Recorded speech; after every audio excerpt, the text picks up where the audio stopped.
खुद कपियावा परदेसिएरा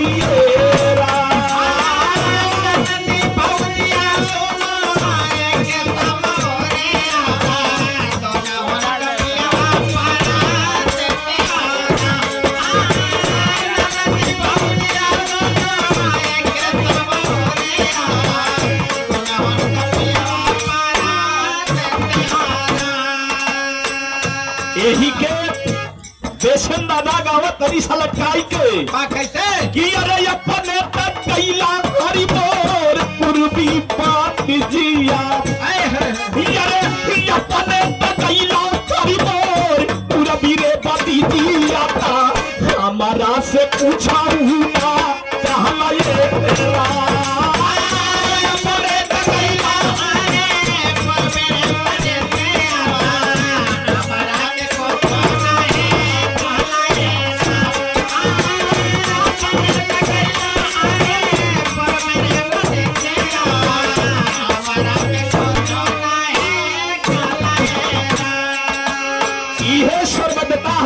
साहब लेकिन कहना है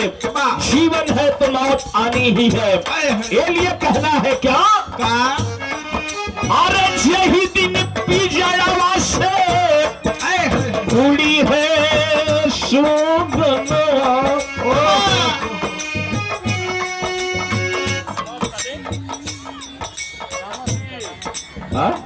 अरे यही दिन पी जावा से उड़ी है सुगंधा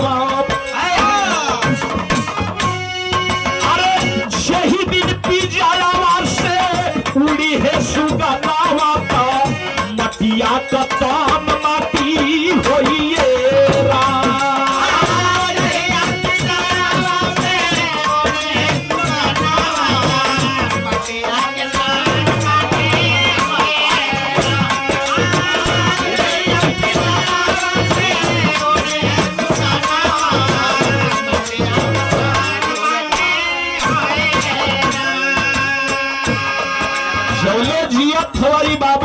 भाई है माई है बेटा है पतोई है बेटी है नाती हवनी दमाद हवन ही आई सांस बंद हुई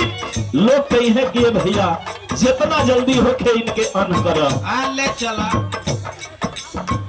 घर परिवार मिली मसान पहुंच है घर परिवार मिला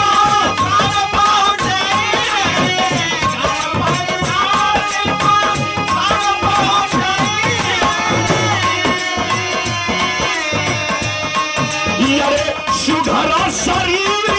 के याद में चली है सुधरा शरीर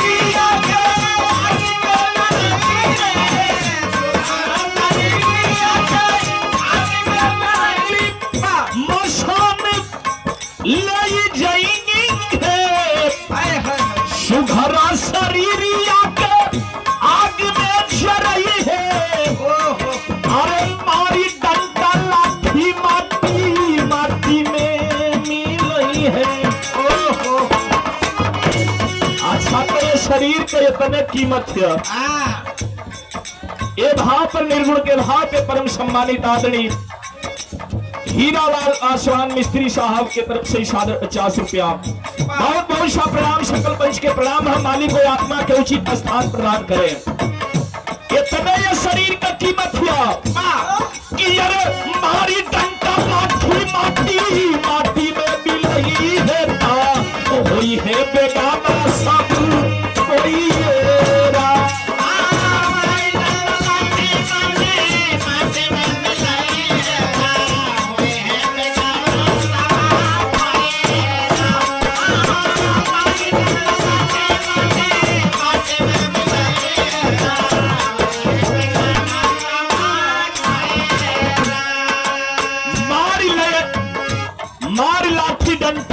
माटी में मिलई है तो वही है बेगाना सब कोई ये राम ये भाव पे परम सम्मानित आदरणीय अशोक पासवान जी अजब छिपी रही है आई अपन भाग पांच तत्व में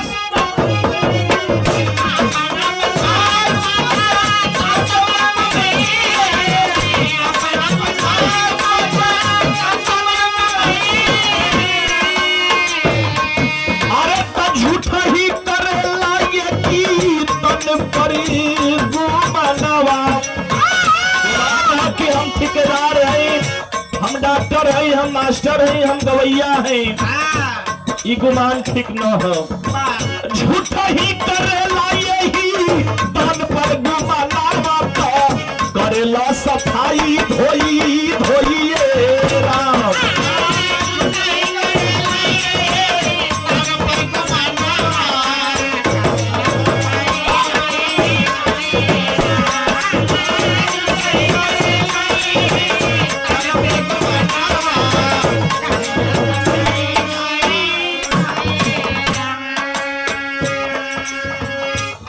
झूठा ही ये शरीर पर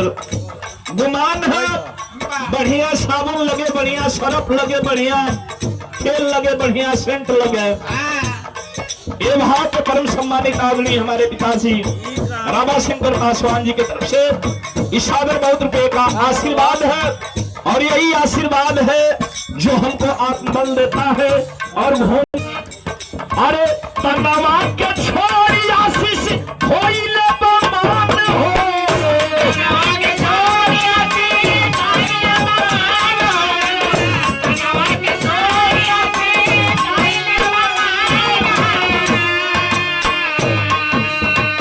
यह गीत लिखी गई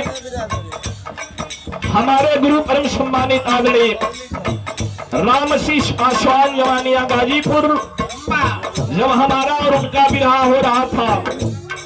कटघरा में, उसी दिन हमने कहा कि पापा एक गीत लिखिए, तो उन्होंने हमारे लिए ये गीत लिखा कि अरे तनावा के छोड़ी आशीष आगा मत भैया,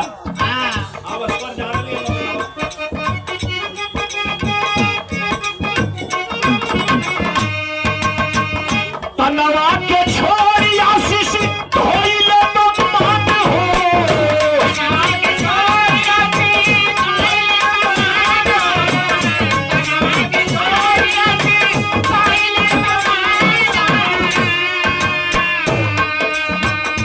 अच्छा तो ईमान कौना साबुन शैम्पू से धोआई, ये करे खातिर कोनो न साबुन धरती पर बनल है, न शैम्पू बनल है। नहीं, उनके बस का बात ना है।